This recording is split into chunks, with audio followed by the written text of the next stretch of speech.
అందరికీ ప్రభు నామం పేరిట వందనాలు చెల్లిస్తున్నాను. దయచేసి మనము వాక్యంలోకి వెళ్దాం. మత్తయి సువార్త 1వ అధ్యాయము. ఆమె ఒక కుమారుని కనును, తన ప్రజలను వారి పాపముల నుండి ఆయనే రక్షించును గనుక ఆయనకు యేసు అని పేరు పెట్టుదుననెను. రైట్. దేవుడి వాక్యము దీవించుగాక. ప్రియులారా, వాక్యం చదివినప్పుడే మీకు అర్థమైపోయింది. అందులో డిసెంబర్ మాసం కొద్ది రోజులైతే పండగ వాతావరణం వచ్చేస్తుంది. అందుకు చాలా చోట్ల సిద్ధపాటు ఏర్పాట్లు అన్నీ జరుగుతూ ఉన్నాయి. రైట్. ప్రతి చోట కూడా వాటికి సంబంధించినటువంటి బోధనలే ఉంటాయి ఇప్పుడు ఈ మాసం అంతా కూడా. రైట్. మనం కూడా కొంచెం కొన్ని విషయాలు ధ్యానించుకుందాం.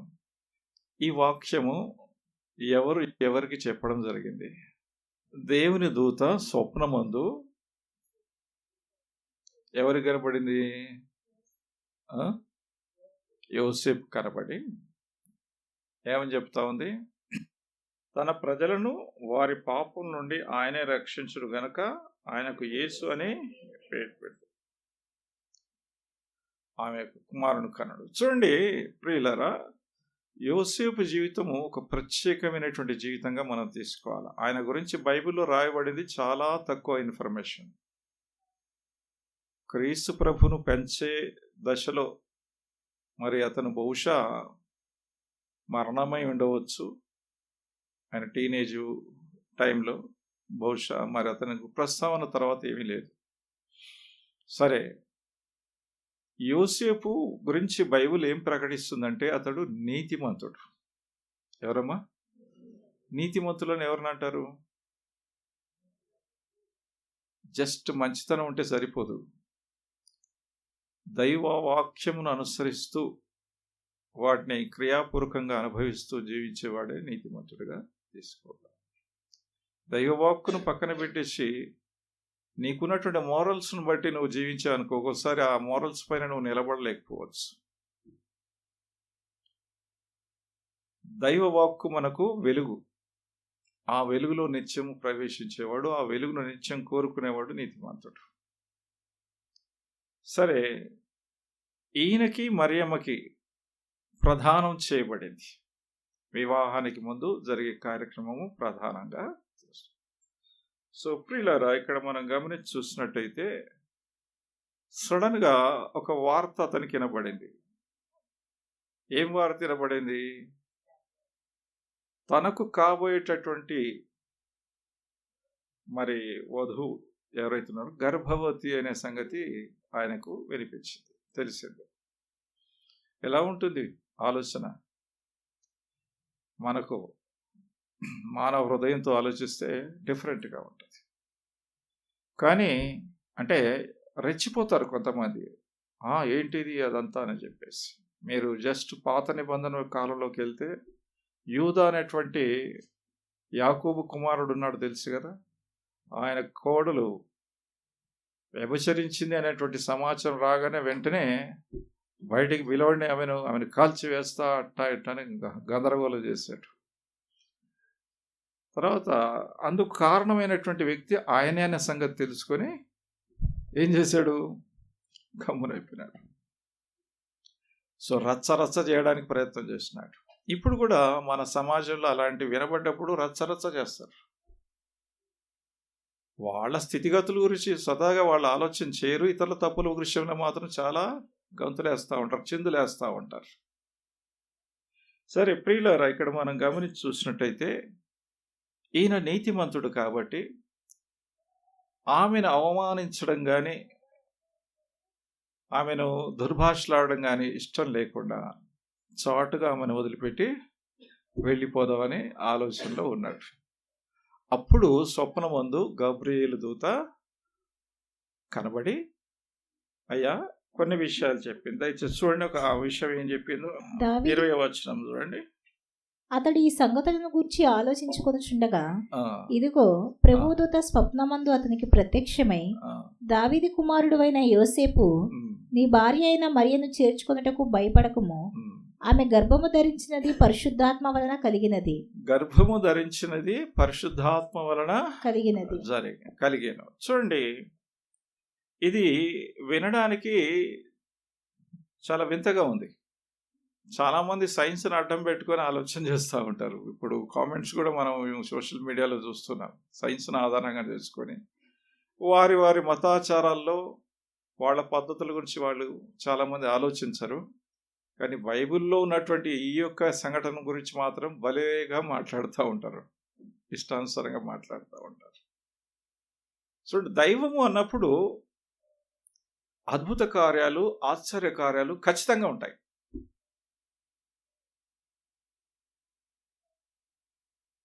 శూన్యంలో ఇందాక పాప ప్రార్థన చేసింది కదా, శూన్యంలో భూమిని వేలాడచ్చు. అణు అనేది లేనప్పుడే, పదార్థం అనేది లేనప్పుడే పదార్థమును సృష్టించేది ఎవరు?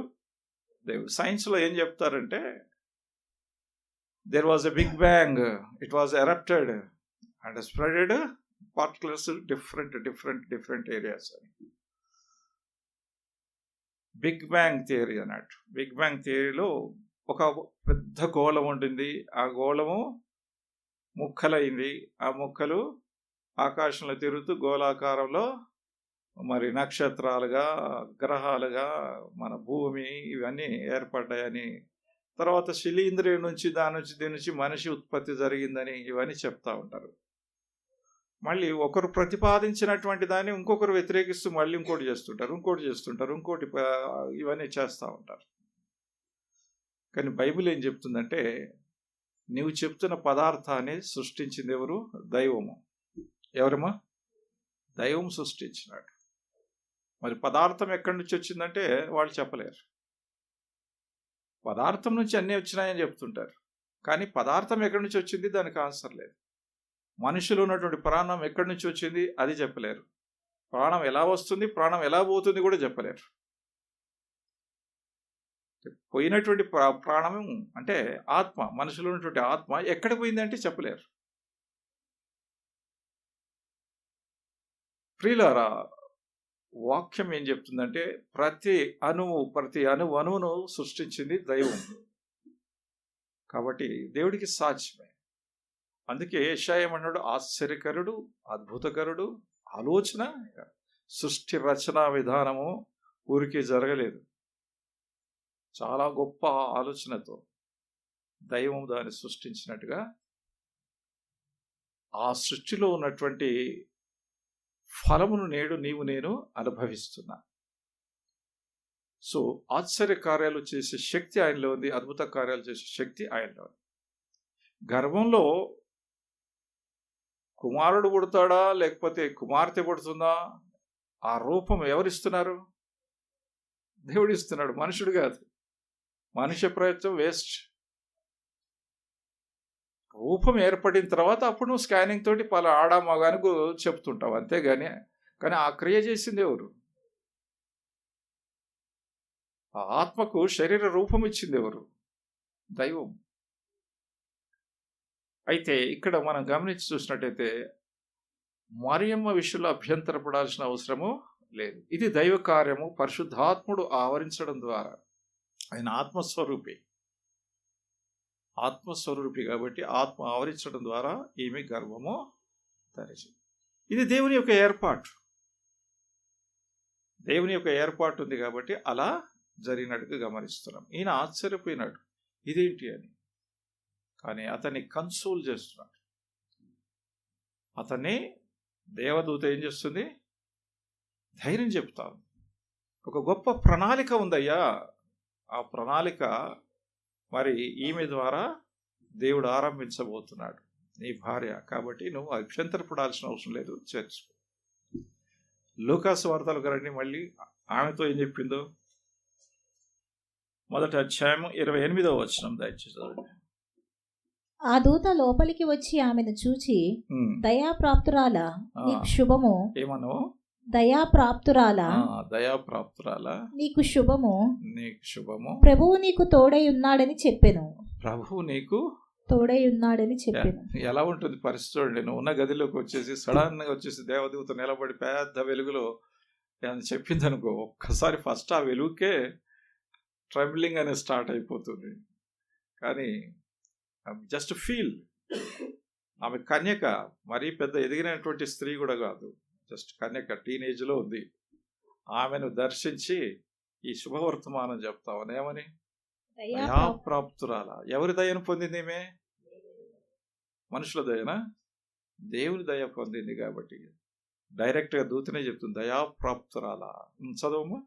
నీకు శుభము, నీకు శుభము, ప్రభువు నీకు తోడై ఉన్నాడని చెప్పెను, ప్రభువు నీకు తోడై ఉన్నాడు అని చెప్పెను. ఆమె ఆ మాటకు బహుగా తొందరపడి ఈ శుభవచనం ఏమిటో అని ఆలోచించుకొనుచుండగా దూత, మరియా భయపడకుము, దేవుని వలన నీవు కృప పొందితివి.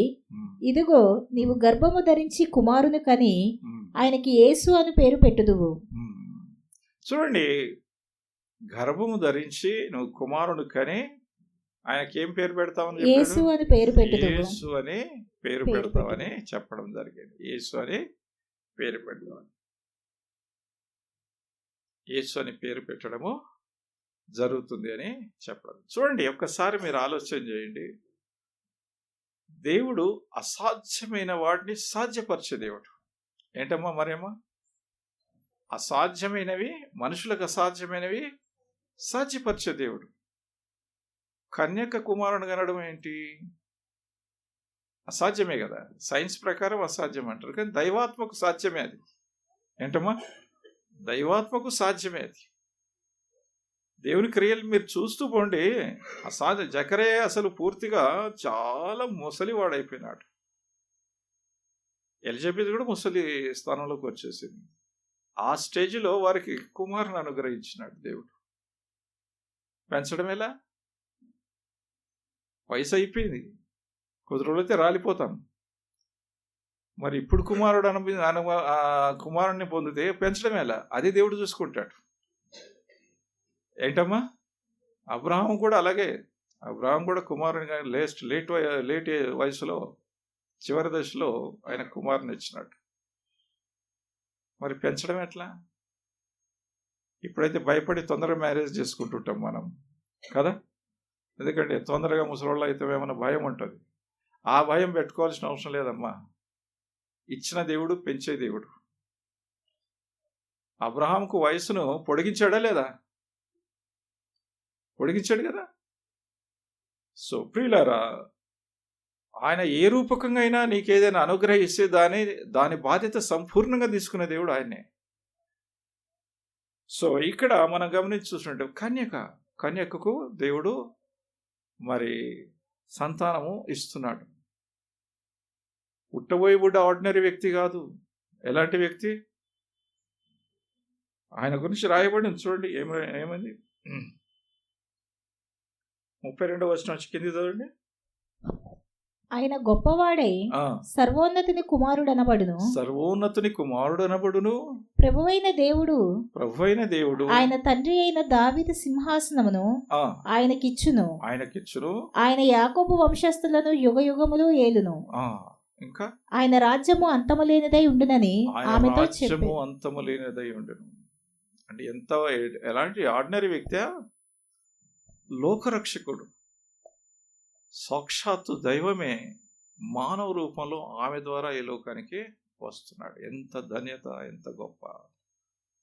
అందుకే దూత ఏం చెప్తుంది? దయాప్రాప్తురాల అంటుంది. ఏంటమ్మా? మరి ఇతర కన్యలు లేరా? ఇతర నీతిమంతులు లేరా? ఈ ఇద్దరు ఎందుకు సెలెక్ట్ చేశాడు దేవుడు? నేను చెప్పాను కదా, నీతిమంతుడు అని ఎవరు అంటారు? ప్రభువును అనుసరించేవారిని, భక్తి మార్గంలో జీవించేవారినే నీతిమంతుడు. వాళ్ళు మంచి ఉచ్చస్థాయిలో, హయ్యర్ స్టేజ్లో ఉన్నట్టున్నారు భక్తిలో.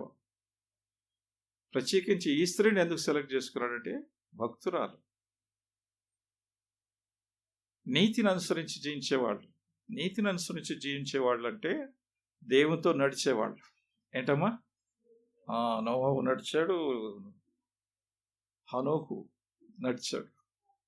ఒకవేళ నువ్వు నడవదలుచుకుంటే నడువు, నీ చరిత్ర జీవ గ్రంథంలో చక్కగా రాయబడుతుంది. ఇక్కడ మనుషుల మధ్య నీ చరిత్ర ఎవరికి తెలియకపోవచ్చు. సో ప్రియులారా, ఎంతటి ధన్యత, ఎంతటి ఆధిక్యత వీరిద్దరు పొందినారు, చరిత్రలో నిలబడ్డారు. తరతరాలు యుగాలు గడిచిన వాళ్ళ గురించి చదువుకునే అవకాశము ఇప్పుడు దొరికింది. సరే, ప్రత్యేకమైనటువంటి వ్యక్తులుగా దేవుడు ఏదైనా చేయదలుచుకుంటే ప్రకటిస్తే దాని వెనుక ప్రణాళిక ఉంటుంది. ఏంటమ్మా? ఒక ప్రణాళిక. మానవ జాతి మేలు కోసం దేవుడు ఒక ప్రణాళికను పెట్టుకుంటాడు. ఆ ప్రణాళిక మీరు ముందు చదివినారు. దయచేసి మత్తయి సువార్తలకు మళ్ళీ రండి. అదే వచనం మళ్ళీ చదవండి. 21వ వచనం, మొదటి అధ్యాయం. ఆమె యొక్క కుమారుని కనును తన ప్రజలను వారి పాపముల నుండి ఆయనే రక్షించును గనుక, తన ప్రజలను ఆయన పాపముల నుండి వారి పాపముల నుండి ఆయనే రక్షించును గనుక ఆయనకు యేసు అని పేరు పెట్టుదవనెను. రక్షించును. యేసు అంటే అర్థం ఏంటమ్మా? రక్షకుడు. అవునా? మరి చాలామంది ఈ రక్షణ కావాలి అని కోరుకుంటుంటారు. కొంతమంది నిర్బంధంలో ఉన్నటువంటి వాళ్ళు, దేవా మమ్మల్ని విడిపించు అని చెప్పి ప్రార్థన చేస్తుంటారు రక్షణ కోసం. జస్ట్ వెనక హిస్టరీలోకి మనం వెళ్తే, ఇశ్రాయేలీలు మోషే కాలం కంటే ముందు దగ్గర వాళ్ళు ఎన్ని సంవత్సరాలు బానిసత్వంలో ఉన్నారు? 400, ఇంకా ఎక్స్ట్రా తీసుకుంటే ఇంకో 30 సంవత్సరాలు కలుపుకోవచ్చు. అన్ని సంవత్సరాలు బంధకంలో ఉన్నారు. దేంట్లో ఉన్నారమ్మా? ఎవరి బంధకంలో?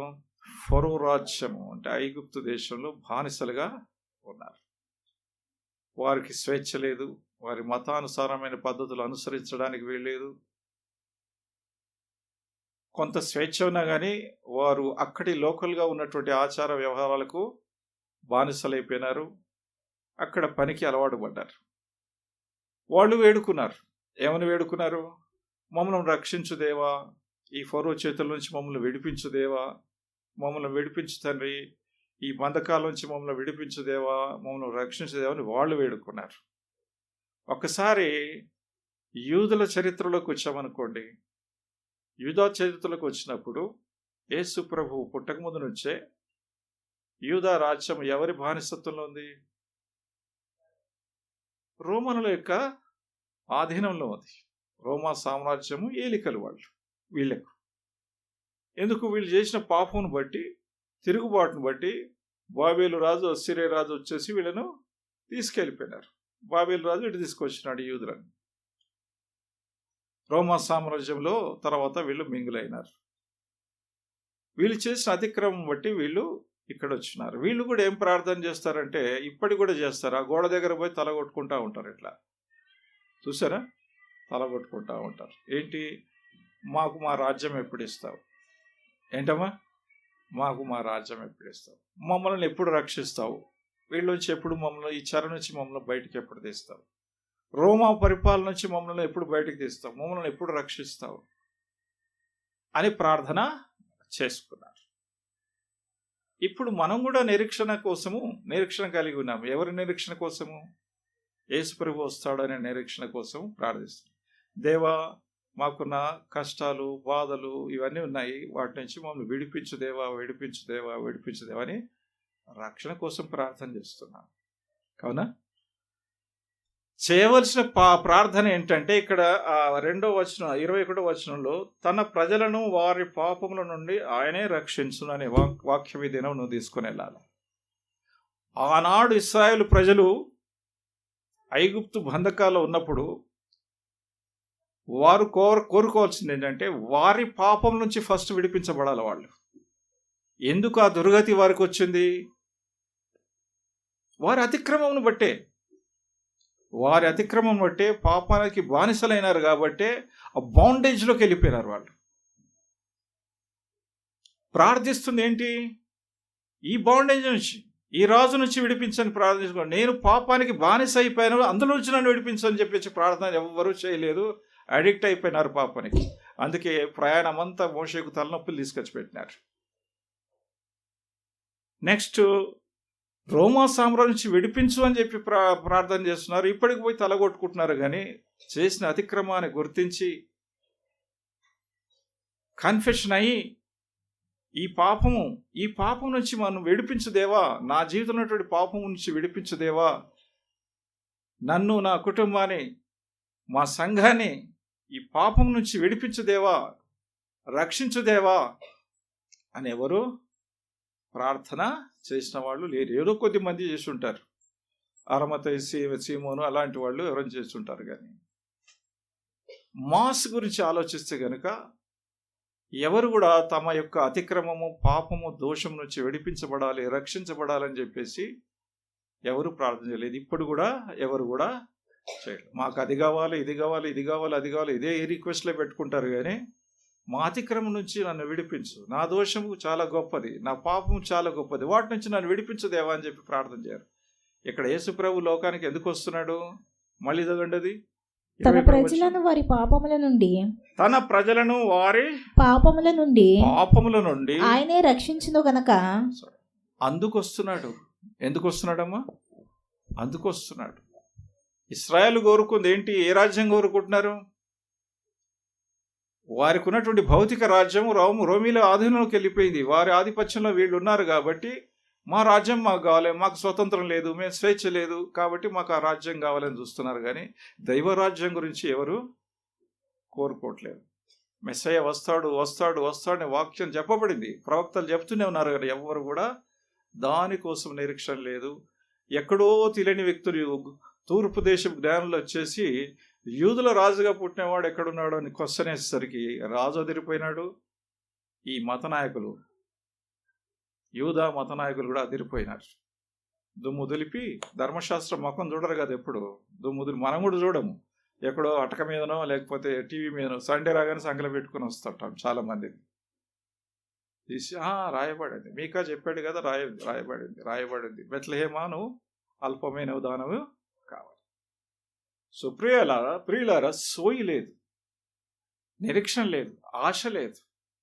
ఇందాక మనం కీర్తనలో చెప్పుకున్నాం కదా, దుప్పి నీటి వాగుల కోసము ఆశపడినట్లు. ఆశ లేదు మనుషుల్లో, ఆశ లేదు. కూర్చోలే. మనుషులు దేవుని కోరుకోవాలన్నటువంటి ఆశ లేదు. మనుషుడు ఎప్పుడు కానీ తన అవసరాల గురించి, తన కష్టం గురించి, దీని గురించే ప్రార్థన చేస్తుంటాడు. కంఫర్టబుల్ లైఫ్ కోసమే ఆలోచన చేస్తుంటాడు. రైట్ ఇస్తాడు దేవుడు, ఇవ్వడని కాదు. నేను ఒంటరిగా విడిచిపెట్టే దేవుడు కాదు. నీ ప్రతి సమస్యకు జవాబు ఇవ్వడానికి ఆయన సిద్ధం. నువ్వు ప్రార్థన చేస్తూ పో, వాగ్దానాలు ఇస్తూనే ఉంటాడు. ప్రతి సమస్యకు వాగ్దానాలు ఇస్తూ ఉంటాడు. ఇప్పుడు క్రైస్తవ సమాజం ఎలా తయారైందంటే, వాగ్దానాలు ఎప్పుడు పడితే అప్పుడు ఇవ్వడానికి దేవుడు సిద్ధంగా ఉన్నాడు.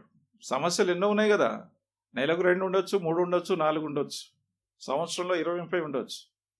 ఇప్పుడు క్రైస్తవ జనం అంతా ఏం చేస్తున్నారంటే, 31st నైట్ ఇస్తారు చూడండి, ఒక వాగ్దానం. ఆ ఏడాది అంతటికి అదే సరిపోతుంది. ఒక్క వాగ్దానం పైన డిపెండ్ అవుతుంటారు. అది తీసుకోవాలా తీసుకోకూడదా అని మీరు ఆలోచన చేసుకోండి. దేవునితో సత్సంబంధం కలిగినటువంటి వ్యక్తి తన సమస్యను నిరంతరం దేవుని దగ్గరికి తీసుకెళ్తుంటాడు. దానికి తగ్గట్టుగా వాగ్దానం ప్రభు ద్వారా తీసుకుంటాడు. నెలకు అవి 4 కావచ్చు, 5 కావచ్చు, 10 కావచ్చు. అలా వాగ్దానాలు తీసుకొని నువ్వు ఆదరించబడి, శక్తిని పొంది, బలం పొంది ఆయనతో ఐక్యపరచబడుతూ ఉంటావు. దయచేసి వాక్యంలో మనం గమనిద్దాం. 2 పీటర్ 1వ అధ్యాయము 3వ వచనం 4వ వచనం. తన మహిమను బట్టి గుణాతిశయమును బట్టి మనల్ని పిలిచిన వారిని గూర్చిన అనుభవ జ్ఞానం మూలముగా ఆయన దైవశక్తి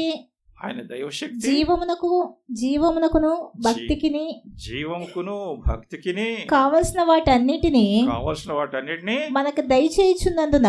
చూడండి, జీవముకును భక్తి అంటే నీ జీవన విధానానికి ప్లస్ భక్తికి, ఆధ్యాత్మిక స్థితికి కూడా, ఈ రెంటికి కావాల్సిన చదువమ్మా మనకు దయచేయుచున్నందున, మన అవసరాలు తీర్చే దేవుడు ఆయన. దయచేయుచున్నందున దేవుని గూర్చినట్టు మన ప్రభువైన యేసును గూర్చినట్టునైనా అనుభవ జ్ఞానము వలన మీకు కృపయు సమాధానమును విస్తరించును గాక.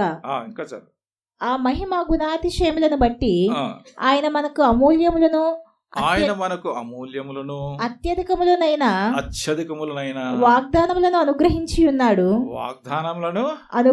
ఉన్నాడు ఆ, దురాశను అనుసరించుట వలన దురాశను అనుసరించుట వలన లోకమందున్న భ్రష్టత్వమును ఆ, ఈ వాగ్దానముల మూలముగా ఆ, మీరు తప్పించుకొని ఆ, దేవ స్వభావమునందు పాలివారగునట్లు ఆ. వాటిని అనుగ్రహించెను. చూడండి, లోకంలో ఏముందని చెప్తున్నావమ్మా? లోకమందున్న భ్రష్టత్వమును ఈ వాగ్దానం మూలన మనం మీరు ఏం తప్పించుకొని జరుగుతుంది? నీకు బెనిఫిట్ భ్రష్టత్వమును ఈ వాగ్దానం మూలములుగా మీరు తప్పించుకొని భ్రష్టత్వాన్ని తప్పించుకుంటాము. దేవ స్వభావమునందు పాలివారగునట్లు. నెక్స్ట్ ఇంకోటి ఏమవుతుంది? దైవ స్వభావంలోకి మారుతావు. లోకం నుంచి చుట్టూ కీడు నుంచి తప్పించబడతావు, దైవ స్వభావంలోకి మార్చబడతావు. ఎన్ని వాగ్దానాలు ఇస్తున్నాడు అక్కడ? ఎన్నెన్ని రాసిందమ్మా? అత్యధికములైన వాగ్దానములను. అల్పమా? అత్యధికమైన. ఏంటమ్మా? అత్యధిక. దేవుడేమో కుప్ప తెప్పలుగా నీకు వాగ్దానం ఇవ్వడానికి, ఆకాశం నుంచి ఇవ్వడానికి సిద్ధంగా ఉంటే చాలు నాకు ఒక్క వాగ్దానము. అది కూడా పాస్టర్ గారు ఏం చేస్తారంటే, ఒక అమ్మాయినో అబ్బాయినో పిలిచి, అయ్యా ఈ వాక్యాలు రాశాను, ఈ కార్డ్స్ తీసుకో, ఇందులో రాసాయి. అవి రెడీమేడ్ కార్డులు ఉంటాయి. కొందరు రెడీమేడ్ తెచ్చుకుంటారు, అవి తెచ్చుకొని వాటి మీద రాసిన ఈయన ప్రార్థన చేస్తాడు. లాటరీ టికెట్లు పంచినట్టుగా పనిచేస్తారు. ఇది నీ వాగ్దానం ఏడాది మొత్తానికి. అది మంచి పద్ధతేనా? మంచి పద్ధతేనా? విశ్వాసం ఎప్పుడు ప్రతి వారం ప్రతి నెల నీకు వచ్చే సమస్యలన్నిటి గురించి నువ్వు ప్రార్థన, దేవుని సన్నిధిలోకి వెళ్ళి ప్రార్థన చేస్తే నీ సమస్యకు వాగ్దానం ఇస్తాడు. నిత్యం నువ్వు వాక్యం చదువుతుంటే ఆ వాక్యంలోనే వాగ్దానం నీకు వస్తుంది. ఈ కనెక్షన్ కావాలా? ఏడాది కోసం వెయిటింగ్ కాదు, అది లాటరీ టికెట్ అయిపోతుంది. దయచేసి వాగ్దానాలు నువ్వు స్వతంత్రించుకుంటే నీ సమస్యలకు జవాబులు వెంటనే దొరుకుతా ఉంటాయి. అది ఎప్పుడు దొరుకుతాయంటే నువ్వు నిత్యము వాక్యము చదివితే. ఏంటమ్మా? ఎంతమంది బైబిల్ చదువుతున్నారు రోజు? ఎంతమంది చదువుతున్నారు? చేతులు ఎత్తకండి. మీ మనసుకు మీరు ఆలోచన చేస్తారు. నేను మిమ్మల్ని తక్కువ చేయాలని కాదు నేను మాట్లాడేది. మీ మనసుకు మీరు ఆలోచన చేయండి. నీవు రోజు బైబిల్ చదువుతున్నావంటే, వాక్యం చదువుతున్నావంటే దేవునితో సత్సంబంధం కలిగి ఉన్నట్టు. లేకపోతే సండే గోయర్గా మారిపోతావు. నువ్వు పాస్టర్ దగ్గరకు వచ్చి, చర్చికి వచ్చి, అక్కడ ఆయన చెప్పేది మనిషిగా మారిపోతావు. ఇది విశ్వాస లక్షణం కాదు. ఇది రోజు 3 పూటలు తిండి తింటున్నాం కదా, మరి 3 పూటలు చదివితే తప్పేంటి? ఏమ్మా, చదివితే మంచిదే కదా, చదవాలి. ఊరికే నీతిమంతుడిగా ప్రకటించబడలేదు యోసేపును. ధర్మశాస్త్రంలో అవపోసన చేసిన వాడు కాబట్టి, అర్థం చేసుకున్నాడు కాబట్టి సులువుగా లొంగుతున్నాడు. దేవుడు మాట వినగానే వెంటనే విధేయత చూపించినాడు. మరి దేవుని వాక్కు నీకు ఏదైనా నువ్వు మార్చుకునే పద్ధతి, నీ జీవితాన్ని మార్చుకునే వాక్కు ఏదైనా వచ్చిందనుకో, సులువుగా లొంగుతావను. చాలా కఠినమైనటువంటి ఐరన్ రాడ్స్ మనం. ఏంటమ్మా? నిన్నొక్క మాట పాస్టర్ గట్టిగా గద్దించాడు, పాస్టర్ నన్ను టార్గెట్ చేశాడు, నన్ను అన్నాడు అని చెప్పేసి ఇంటికి పోయి చిందులేస్తావు. చాలా చోట్ల అవి జరుగుతున్నాయి. మిమ్మల్ని అంటలేను, చాలా చోట్ల జరుగుతున్నాయి.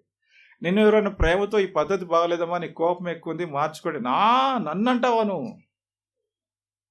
మేరకు బోల్తే తుమ్ క్యా హిమ్మత్ అయి తుమారా? ఏదైనా సరి చేసుకొని తోటి సోదరులు చెప్తే ఈగో దెబ్బతింటుంది. కానీ ఇక్కడ ఏంటంటే, నువ్వు నిజంగా నీతిమంతుడు అయితే నువ్వు అన్ని విషయాల్లో తగ్గించుకోవాలి. ఎవరైనా ప్రేమతో ఏదని చెప్తే నువ్వు ఖచ్చితంగా దాన్ని స్వీకరించాలి. సద్విమర్శను స్వీకరించవచ్చు. నిన్ను తూలనాడి పూర్తిగా డిగ్రేడ్ చేసేవాళ్ళు ఉంటే, వాళ్ళ తప్పులు వాళ్ళలో ఉంచుకొని డిగ్రేడ్ చేసేవాళ్ళు ఉంటే, అప్పుడు వాళ్ళ గురించి నువ్వు ఏదైనా వ్యతిరేకించవచ్చు. కానీ నీ క్షేమం కోరి ఎవరైనా నీకు ఒక మంచి సలహా ఇస్తే, ఏదైనా విషయం చెప్తే, దైవిక స్వభావం ఏంటంటే నువ్వు వినాలి. యోసేపు విన్నాడా లేదా?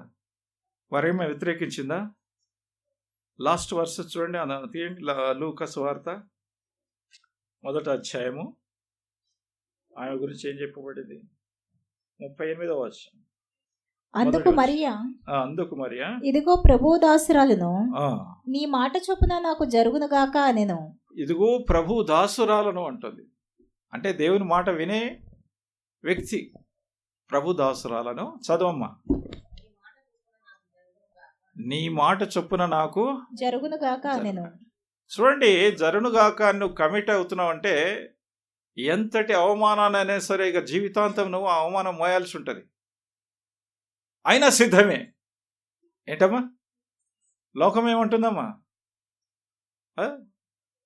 ఇదేంటి పెళ్లి కాకముందే ఇట్లా పరిస్థితి అని చెప్పేసి లోకం అందరూ నిందిస్తుంటారు. రకరకాల ఆ కామెంట్స్ను తట్టుకోవాలా, ఆ అవమానమును, ఆ నిందను తట్టుకోవాలా. నువ్వు ఎదుర్కోబోతుంది ఏంటంటే ముళ్ళ కంపను. అటువంటి ఆలోచనలు వస్తాయి. కానీ ఇది దేవుని కార్యం. ఇది ఏంటమ్మా? దేవుని మహిమార్థం జరగబోతున్నటువంటి ప్రణాళిక ఇది. దేవుడు ఒక ప్రణాళిక కలిగి ఉన్నాడు కాబట్టి నేను వ్యతిరేకము చెప్పడానికి వీల్లేదు. నేను లోబడతాను. ఊరికే బైబుల్ చరిత్రలో వీరి పేరు రాయబడలేదండి. అవమానాన్ని, నిందను, శ్రమానుభవాన్ని అన్నిటినీ సంతోషంగా వారి జీవితంలోకి ఆహ్వానించినారు. ఇక యోసేపుదైతే మరీ ఘోరం పరిస్థితి. స్త్రీకి ఏ విధంగా ఉన్నా కానీ పురుషుడికైతే ఈగో తొందరగా దెబ్బతింటుంది. మరి ఆయన కూడా ఆలోచన చేస్తాడు కదా, అరే లోకం ఏమంటుందో, నా బంధువులు ఏమంటారో, మా స్నేహితులు ఏమంటారో, నా సమాజం ఏమంటుందో, ఈ నింద జీవితాంతం మోయాల్సిందే కదా. ఏటకార మనుషులు ఉంటారు, పడని మనుషులు ఉంటారు. లైఫ్ లాంగ్ ఆ నింద ప్రేమతో స్వీకరించినారు. దేవుని ప్రణాళికకు వీరు లోబడ్డారు. కాబట్టి ఈ దినము వారి చరిత్రను మనం చదువుకుంటున్నాం. ఊరికే వీళ్ళని సెలెక్ట్ చేసుకోలేదు దేవుడు. ఇద్దరిని సూటబుల్ పర్సన్స్ దేవుని ప్రణాళికలో వీళ్ళు ఉన్నారు. చూడండి, దేవుని ప్రణాళిక ఏంటి? దేని నుంచి నేను రక్షిస్తానన్నాడు దేవుడు. ఫస్ట్ మనం కోరుకోవాల్సింది ఏంటి? నువ్వు ప్రార్థన చేసేటప్పుడు ఫస్ట్ దైనిక జీవితంలో అనేక రకాలైనటువంటి తలంపులు, అనేక రకాలైనటువంటి తీర్మానాలు, అనేక రకాలైనటువంటి కోరికలు నీ ఆత్మీయ భ్రష్టత్వానికి అవి ఆహారంగా మారుతున్నాయి. ప్రియులారా, అట్టి ఆహారం నుంచి నువ్వు బయటపడాలంటే ఫస్ట్ నువ్వు ప్రార్థన ఏం చేయాలి? దేవా, ఈ దినమంతా నా ద్వారా ఈ రకమైన అతిక్రమం జరిగింది, ఈ దోషం జరిగింది, ఈ తలంపు, ఈ చెడ్డ తలంపు వచ్చింది, ఈ రకమైనటువంటి కోపం వచ్చింది, ఈ రకమైనటువంటి సోమరితనం ఉంది. ఈ పాపం నుంచి నువ్వు బయటపడాలి. అది నిన్ను నువ్వు శుద్ధి చేసుకుంటూ అప్పుడు నీ అక్కల గురించి అడుగు. మనం అడగం. అనేకుల కంటే సో బెటర్, నన్ను మించిన వాళ్ళు ఎవరు? నేను భక్తిలో కానీ తగ్గింపులో కానీ నేనే గ్రేట్. 10 మందికి భోజనం పెడుతున్నాను, 10 మందికి వస్త్రాలు ఇస్తున్నాను, 10 పాస్టర్లకు ఇంత ఇస్తున్నా అంత ఇస్తున్నా. ఇవంతా పక్కన పెట్టమ్మా. ఫస్ట్ నీవు ఒక బంధకంలో ఇరకబోతున్నావు. ఆ బంధకాల నుంచి బయటపడాలా. నిత్యము ఏంటమ్మా? ఎప్పుడు సాతాను నిన్ను బాండేజ్లకు లాగుతుందో తెలియదు. చీకటి గుహలో బంధకాల్లో ఉన్నటువంటి మనుష్యుడు లాజరు బయటికి రానప్పుడు ఆయనకి ఏమున్నాయండి? బంధకాలు ఉన్నాయి. ఆ కట్లు విప్పేయండి అన్నాడు. కట్లు విప్పేస్తే ఫ్రీడమ్ వస్తుంది. మనం కూడా కట్లు ధరించుకున్న వాళ్ళంగా ఉందామా? చీకట్లో ఉన్నట్టే. అడ్డురాయి తొలగించండి అన్నాడు, తొలగించాడు. దైవమును నువ్వు సాక్షాత్తుగా ఎదురుగా పెట్టుకుంటే నువ్వు చీకట్లో ఉన్నా ఎక్కడున్నా నీకు వెలుగు అనేది నీ జీవితానికి ఆశీర్వాదకరంగా మారుతుంది. ప్రియులారా, ఇక్కడ చెప్పే విషయం ఏంటంటే, యేసయ్య వచ్చింది రక్షకుడు అనే పేరుంది ఆయనకి. రక్షకుడు, రక్షిస్తాడు. ప్రతి సమస్య నుంచి, ప్రతి వాటి నుంచి రక్షిస్తాడు. ముందు నీ పాపం నుంచి రక్షిస్తాడు. పాపం నుంచి రక్షణ పొందితే దైవంతో ఐక్యపరచబడతావు, వెలుగులో ప్రవేశించబడతావు. నీ జీవితం ఆశీర్వాదం ఉంటుంది. ఎప్పుడైతే ఆ ప్రార్థన చేస్తావో నువ్వు అడగకముందే నీ అక్కర్లని దేవుడు తీరుస్తాడు. ఇంకొక మాట కూడా ఉందమ్మా కింద. మత్తయి సువార్తలకు రండి, మళ్ళీ 22 నుంచి కింద చదవండి. ఇదిగో కన్యక గర్భావతి అయి కుమారుని కనును, ఆయనకి ఇమ్మానుయేలని పేరు పెట్టుదువా అని ప్రభువు తన ప్రవక్త ద్వారా పలికిన మాట నెరవేరినట్లు ఇదంతయు జరిగెను. ఇమ్మానుయేలను పేరునకు భాషాంతరమున దేవుడు మనకు తోడని అర్థము. చూడండి, యేసు అంటే ఏం చెప్పుకున్నాం మనం ఇంతవరకు? రక్షకుడు. మన పాపాల నుంచి, పాపం అనే బానిసత నుంచి రక్షించే దేవుడు ఒకటి. రెండోది ఏంటి? ఇమ్మానుయేలు అంటున్నాడు. ఇమ్మానుయేలు ఏంటి? అన్న మీనింగ్ ఉంది కదా, దేవుడు మనకు తోడై ఉన్నాడు. రక్షించబడ్డ వారికి ఇంకా శ్రమలు రావా, ఇబ్బందులు రావా? ఎందుకంటే మనుషులు, సటానిక్ పోజెస్ మనుషులు కూడా ఉన్నారు. దురాత్మ సమూహాలకు బానిసైనటువంటి మానవ సమాజంలో ఉన్నాం మనం. ఓకే, వాళ్లతో తలనొప్పులు రావచ్చు నీకు, లేదా డెమన్స్ నుంచి రావచ్చు, డైరెక్ట్ సటానిక్ ఫోర్సెస్ ఉంటాయి, వాటి నుంచి కూడా నీకు శ్రమలు, ఇబ్బందులు రావచ్చు. ఆర్థిక సమస్యలు రావచ్చు, సాంఘిక సమస్యలు రావచ్చు, నిందలు రావచ్చు, అవమానాలు రావచ్చు, ఎన్నో రావచ్చు. వీటన్నిటి నుంచి నేను రక్షించి ఆయన నీకు తోడుగా ఉంటాడు. ఎలా ఉంటాడమ్మా? ఆయన నీకు తోడుగా ఉంటాడు. మరి దేవుని తోడు అవసరమా లేదా? ఈ తోడు ఎప్పటి వరకు ఉంటే మంచిది? ఈ దినం ఉంటే చాలా అమ్మా? సుగుణమ్మ గారు, ఈరోజు చాలా సరిపోతుందా? సండే రోజు వచ్చాం మనం. ఈ తోడు ఒక నెల వరకు ఉంటే సరిపోతుందా? ఎన్ని రోజులు ఉంటే మంచిది? నేను సమాధిలోకి పోయే వరకు, లేదా దేవుడు ఒకవేళ రాకడ సమీపించింది అనుకోండి, ఆ ఎత్తపడే వరకు కంపల్సరిగా ఆయన తోడు. ఎందుకంటే అనేక రకాలటువంటి కలుషితమైనటువంటి లోకంలో మనం జీవిస్తున్నాం. ఎప్పుడు ఏ ప్రమాదం పొంచి ఉంటుందో, ఎప్పుడు నిన్ను సమీపిస్తుందో, నిన్ను వెంబడిస్తుందో నీకు తెలియదు. దేవుని యొక్క తోడు మనకు అవసరమా లేదా? మరి దేవుని యొక్క తోడు అవసరం అంటే ఆయనతో ఐక్యపరచబడితేనే కుదురుతుంది. చూడండి, మంద దేవునికి, కాపరికి దూరంగా ఉంటుంది. ఎప్పుడు మంద కాపరి మందతో ఉంటాడు, మందతో పాటు నడుస్తాడు. మంద కూడా ఆయనను అనుసరించాల్సిందే. చూడండి, వెనకుండా ఆయన నడిపిస్తుంటాడు, అవునా? ఒక గొర్రె ఇటు పక్క జరిగింది అనుకోండి, కెక్క అంటాడు, ఇటు జరిగింది అనుకోండి, కెక్క అంటాడు. ఆయన భద్రత వెనక ఉంది, సైడ్స్కి ఉంది. సపోజ్ ఈ మందను ఇంకో దారిలో నడిపించాలనుకోండి, ఆయన ముందుకు వచ్చేస్తాడు. ముందుకు వచ్చేసి నడవండి అని చెప్పి తీసుకెళ్తుంటాడు. సో మంద కాపురి ఏ డైరెక్షన్లో నడిపిస్తుంటాడో మంద అలా వెళ్తుంది. ఆయన అడుగుజాడల్లో ఏంటమ్మా? ఆయన అడుగుజాడలు. సో మనము ఆయన అడుగుజాడల్లో నడుస్తేనే మనకు ఏముంటుందమ్మా?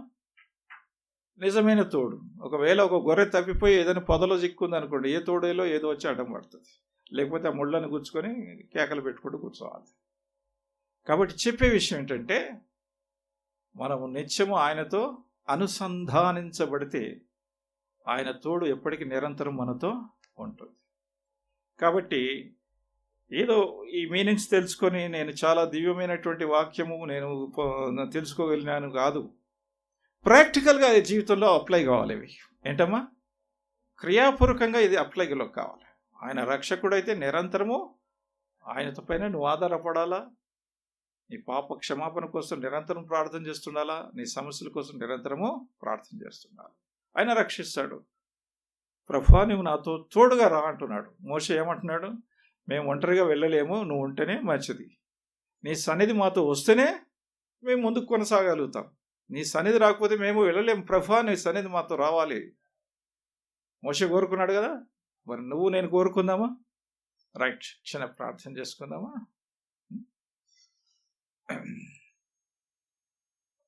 సకల ఆశీర్వాదములు కర్తైనటువంటి మా దేవ, మహోన్నతుడైన మా తండ్రి యేసయ్య, వేలాది వందనం స్తోత్రం చెల్లించుకొంచున్నాం. మీ కృపా బాహుల్యం బట్టి ఈ యొక్క కూటమును జయప్రదం చేసినందుకు వందనాలు, స్తోత్రాలు చెల్లించుకొంచున్నాం. పాటలతో నేను మైపరిచి భాగ్యం ఇచ్చినాం. మా జిఫా ఫలాలు మరి నీ సన్నిధిలో సమర్పించుకున్న ద్వారా నేను ఆరాధించేటటువంటి ఆత్మను మాకు ఇచ్చినందుకు వందనాలు, స్తోత్రాలు చెల్లించుకొంచున్నాం. చక్కటి సాక్ష్యాలు కూడా వినే అవకాశం ఇచ్చినందుకు వందనాలు, స్తోత్రాలు చెల్లించుకొంచున్నాం. ఆయా ప్రభా ఈ దినము పరిశుద్ధాత్మకు నడిపింపులో మమ్మల్ని తరింపజేసినందుకు వందనాలు, స్తోత్రాలు. నాయన మాకు ఇవ్వబడినటువంటి వాక్యము, నీ వాక్యం మా హృదయంలో పనిచేసి మా జీవితంలో మేము అన్వయించుకొని అయా మరి నీతిమంతుడైనటువంటి యోసేపు యొక్క మరి నాయన గుణలక్షణం మేము కలిగి ఉంటే కృప చేయండి. మరేమో యొక్క దీనత్వము, లోబడే స్వభావం మా జీవితంలో ఎస్టాబ్లిష్ చేయమని కోరుచున్నాం తండ్రి. వీళ్ళందరూ ఎంతో ప్రేమతో మీ సన్నిధి కోరుకుంటూ వచ్చినారు తండ్రి. బిడ్డలందరినీ మీరు దీవించండి, ఆశ్రయించండి. ప్రతి ఒక్కరి జీవితంలో మీరు మేలుకరమైనటువంటి మహత్కార్యాలు చేయమని కోరుచున్నాం. వారి సమస్యలు అన్నీ తెలిసిన దేవుడు తండ్రి, వారి ప్రాబ్లమ్స్ అన్నీ తెలిసిన దేవుడు. ఇందాక ఒక్కొక్కరు ఒక్కొక్క సమస్యని చెప్పారు ప్రభువా. వారందరి సమస్యలకు జవాబు ఇచ్చే దేవుడు నీవు. వాగ్దానాలు ఇచ్చి వాటిని నెరవేర్చే దేవుడు కాబట్టి దయచేసి మమ్మల్ని అందరినీ అనుగ్రహించమని కోరుచున్నాం. నీ కృపకు, నీ దయకు పాత్రాలుగా మమ్మల్ని ఎంచమని కోర్చు నాయన. ఈ దినము అరేంజ్ చేయబడ్డటువంటి ఈ తీపి పదార్థాన్ని, వీటిని మన అల్పాహారాన్ని మీరు దీవించి ఆశ్రయించమని యేసుక్రీస్తు నామమున వేడుకొంచున్నాము తండ్రి. ఆమేన్. మన ప్రభు అయినటువంటి యేసుక్రీస్తు వారి యొక్క కృప మనందరికీ ఇప్పుడు ఎప్పుడు సదాకాలము తోడు నీడై ఉండును గాక. ఆమేన్.